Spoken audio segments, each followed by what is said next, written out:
ng kapihan sa Legazpi, right? Kapihan sa PDP. Naalala niyo ba yung kapihan sa Legazpi na ginagawa dati ni Tatay Digong? Tama, yung Davao, taga Davao kasi ako, so yun yung na-connect ko ngayon.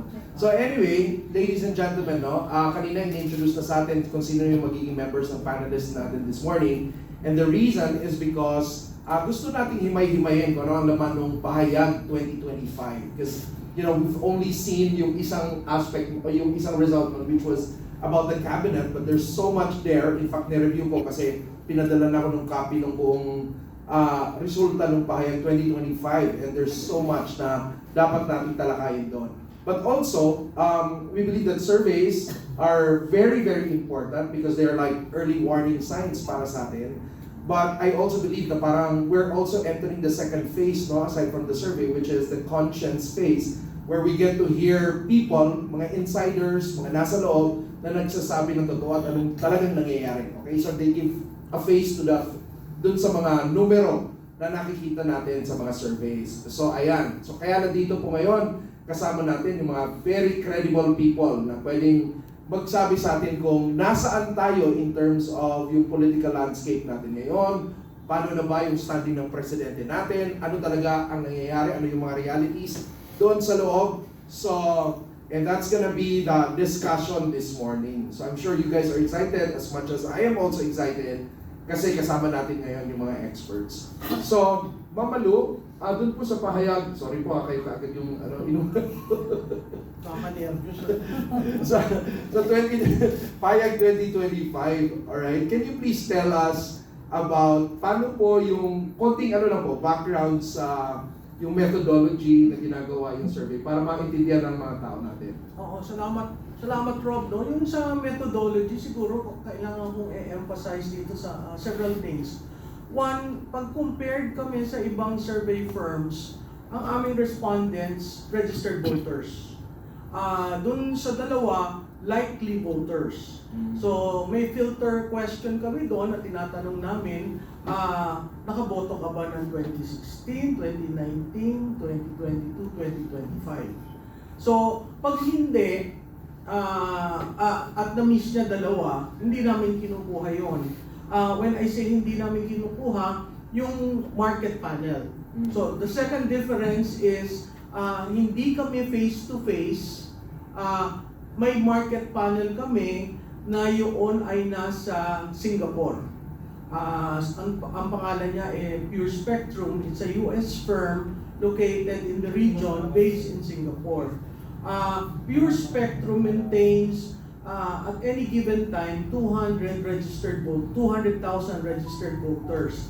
So paano namin ginagawa yun? We come up with the demographics. Ito yung gusto namin in terms of age, ito yung gusto namin in terms of social economic status, ito yung gusto namin in terms of profession, yung gender, at parity naman yun eh. Kasi pag titingnan mo sa Philippine Statistical Authority, 49-51 ang gender. So walang pagkakaiba. So yun nilalagay namin. Siguro the other stark difference is since panel, may computer ka. So hindi yan yung kumakatok sa pintuan, tatanungin. Sa amin, may 200,000 registered voters, binobola yun. Tapos ang sasabihin namin, kailangan lang namin 1,500 respondents. So yung 1,500 respondents, galing doon sa 200,000 voters na minemaintain ng Pure Spectrum. From there, papadala ng email para pumunta doon sa portal na nandun yung questionnaire. Tapos doon nila sasagutin. So the other difference is, yung traditional survey takes 1.5 months, we take 11 days. At kaya namin nagustuhan yung market panel kasi mabilis. Hindi yung nagre-react ka sa dated result. No? Yung sinasabi na nag-react ka ngayon sa isang survey na October pa. Diba? Maraming gano'n, naglalabas piece by piece, tapos hindi na ngayon relevant yung result, pero ngayon lang linabas. So, kaya nga ang parating nagtatanong, bakit magkakaiba kayo ng result? Dahil doon sa methodology, magkakaiba kami. So from pag natapos mo sagutin yung questionnaire, doon napupuno yung 1,500. The other difference is by geographical location.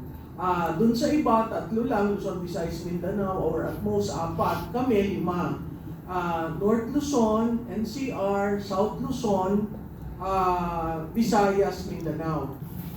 Bakit isineparate namin yung South Luzon? Kasi critical yung Bicol. Ang Bicol has never been represented. Pag sinabi mo sa South Luzon, Calabarzon usually yung kinukunan. And then, nag-i-introduce kami ng mga metrics na never ginamit before. As in, emotional quotient. Hindi na IQ ang labanan ng leader, bagkus more of EQ, how do you relate with your voters. Nag-introduce kami nung sino ang napupusuan versus sino ang iboboto mo. Naniniwala kami, may bumabatikos, ba't daw hindi kami naglalabas ng presidential forecast? Kasi wala pa hong nag-file ng COC. So lahat itong mga presidential horse races, parang mind conditioning. Kasi kung mahina yung isa, hindi mo na isasama. Kami, magkakaroon kami ng presidential at vice presidential forecast around the announcement, which is like December 2026. And then, yung recent drop, nag-introduce kami ng generational. Nag-introduce kami ng boomers, ng X, ng millennials, ng Gen Z. Kasi gusto namin makita ano ang impact by generation.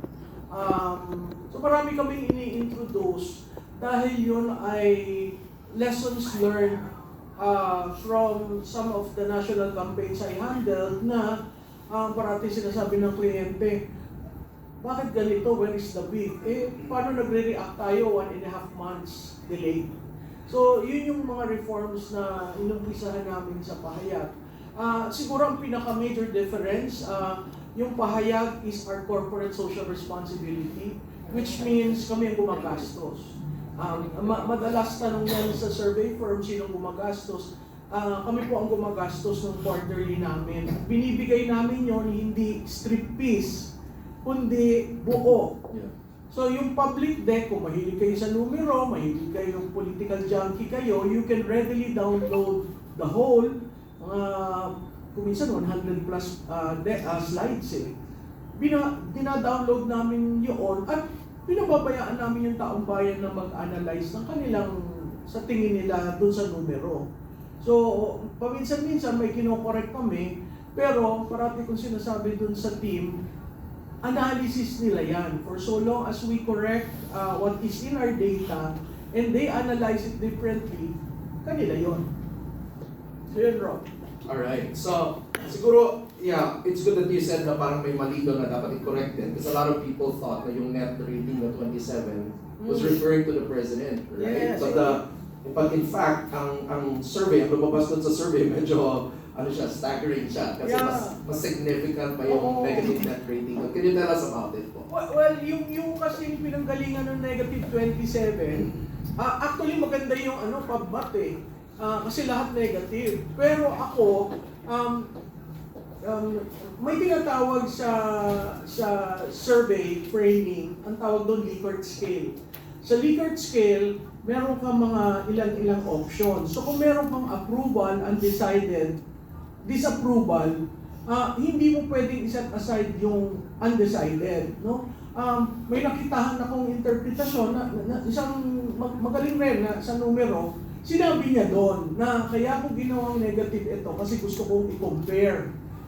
Pero it doesn't mean sineset aside ko yung undecided. Doon sa sinabi ni Rob, yun yung rating ng cabinet. So meron kaming anong approval, trust ng presidente, vice presidente, yung 5 na president, vice president, senate president, speaker, chief justice. Vis-a-vis, ano ang approval ng kabinete. Yung negative 27, galing yon sa ang disapproval ay 51%. Sa akin, mas telling yung 51%. Kasi ibig sabihin, majority disapprove sa trabaho ng kabinete. And that is being pulled again by the trust. So yung aming quarter 4 na survey is all about the historical erosion of the trust of the president. So, and we term it as a crisis of trust. Yung pagtitiwala. Kasi sa politika ho, pag walang tiwala, mahirap mo i-convert sa approval o pagboto doon sa tao. So, ang pinaka-importante is really trust. Alright, so to be specific po, yung approval from the BAYA 2025, ang disapproval ng presidente ay nasa 55%. And yung trust niya na low or no trust is nasa 62%. So that's very significant. So question ko lang po, is ano po ang implications nito dun sa leadership ng presidente natin, especially in a situation na kung nasaan tayo ngayon? Well, alam mo Rob, napakahirap kung ganun yung numero mo. Kasi you're on your third term, which is the midterm. At usually, pag midterm, meron ka na dyan mga legacy na ina-announce, nagawa ko na ito. Itong administrasyon na ito, walang maituro na legacy. Whether in terms of projects, in terms of programs, or even in terms of plans. So kung ganun yun, coming from a 2025 election na hindi rin sila nakakonvert na maayos, that would mean that his base is being eroded, and I specifically refer to you dun sa pro-administration, anti-administration. Pag nakita mo yung graph na yun, talagang pababa. Yes. No? Kung ang iyong tiwala ay nawawala at na-erode, paano ka makakapagtrabaho, paano ang governance mo kung wala kang pinangkukunan ng lakas dahil naniniwala ang taong bayan. So yun yung critical doon. Na pag kinorelate mo dun sa result tungkol sa flood control projects, hindi natutuwa ang taong bayan dun sa pag-handle ng flood control projects. Tinest pa nga namin dyan na kung hindi ka naniniwala, hindi mo na ba susuportahan o gusto mo bang makulong sila? So meron dyan yung combination na si Presidente at si Speaker. May mga ganun kami. So napakayaman ho nung, kung mahilig kayo sa numero, napakayaman ho nung quarter 4. Kasi yun yung talagang year end. At doon namin nakita yung trend na yung personal, very hopeful sila sa household level. Pero in terms of country, usually ho ang Pilipino, very positive yan, lalo na sa simula. Yung pag tinanong mo sila ng last quarter, sasabihin, sana magkakaroon ng maayos na Pilipinas sa susunod na taon, maayos ang ekonomiya, walang problema. Pero pag tinignan mo ngayon, talaga na erosion. Hindi sila hopeful. Pero sa personal level, hopeful sila. Kasi may control sila sa personal level eh. Pero yung dun sa countrywide, yun may problema sila. And that reflects on the governance of this administration. Mas matindi yun, di ba? Kasi ibig sabihin yung mga tao, kaya pa nila. Oo, kakayanin nila. Kakayanin pa nila. Yes. Kaya lang, wala na silang belief. Yes. In a sense dun sa governance na meron tayo. And significantly, pinapakita po ng result ng survey na ang Pilipinas, hindi na siya split country na parang 50-50. In fact, nandun yung pro-admin, nasa 13% na lang. Tapos, most people naging anti-admin na at 56%. That's very significant. Yung neutral at 31%. So, pag tinatrack namin, bakit namin yung tinatanong? Kasi yung pro-admin dati, pagka panalo, syempre malaki. Yun yung baluarte. Pero makikita mo, on a year-to-year basis, nawawala, lumilipat ng undecided, o yung iba, tumatanong ka agad sa opposition. Yun nga lang, ang problema kasi hindi klarado sino ba opposition. Oo. So, anyway, sige po, maraming salamat, babalikan po namin kayo. So, as I said earlier, no, yung mga surveys are early warning sign. Nakikita natin yung trends and all.